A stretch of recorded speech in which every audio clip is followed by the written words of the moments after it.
Hi everyone, Aiden here with etrailer.com. Today we're taking a look at the CURT Premium Bike Rack here on our 2021 Renegade RV XL Motorhome. That's going to be a hanging style bike rack holding the bike by the frame here. We've got 3 points of contact, 2 up top with these straps holding it down into the cradles, and then the third one on our seat post to limit that back and forth movement, limiting bike-to-bike contact. It's important to pick out a bike rack that is motorhome approved, and the CURT Premium is built to spec. You want to make sure your bike rack is built tough and is tested for that kind of use because you are going to experience extra vibration and shock back here compared to your typical passenger vehicle. As long as you stay under that 180-pound weight capacity total for all 4 bikes, you should be all good. Because it is a frame mount style, you're hanging by the frame here, we want to avoid carbon frame bikes because it will damage that frame, and for alternative frame bikes, you will need a bike adapter bar.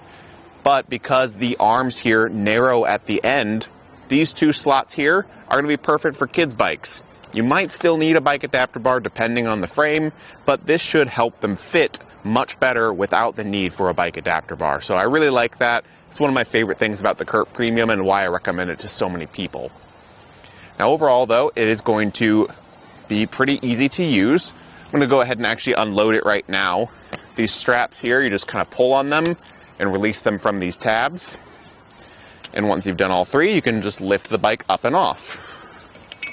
Just like this. So I'm going to set this to the side right now, and we can get a closer look at the bike rack itself.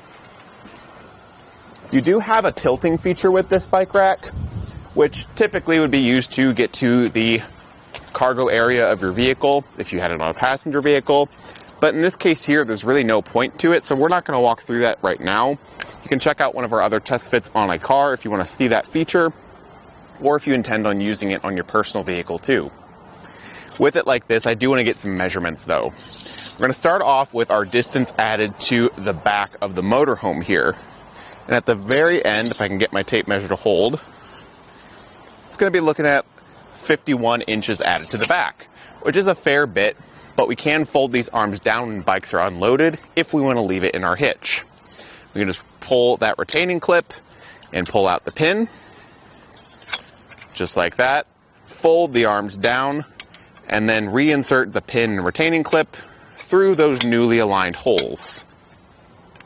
Now, I'm not a huge fan of the pin and clip system because it can be a pain to sometimes do, but overall it's not too bad. This new distance added to the back is going to be 26 inches, and that's the outer point right here. So it is a fair bit more condensed, but just keep in mind that it's back here.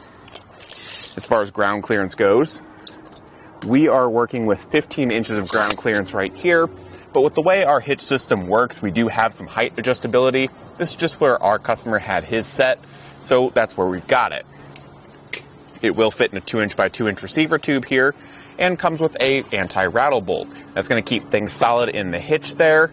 The shake and play that we have is actually from this sleeve in this portion here, but the actual bike rack in the receiver here is solid. You can pick up a locking anti-rattle bolt if you want, and I think that would be a good pair with the loop here. We can add a cable lock to keep our bikes secured too. But other than that though, that's about all there is to it. Again, the CURT Premium for me is really nice because of that kid bike compatibility. So if you're a family looking to get your bikes to the campsite, this would be my recommendation. Thanks for watching. Here it is on our test course. We'll start by going through the Slalom. This is going to show us the side-to-side action, which simulates turning corners or evasive maneuvers. Next, we're at the alternating speed bumps, which we'll see the twisting action. This will simulate hitting a curb or pothole or driving over uneven pavement.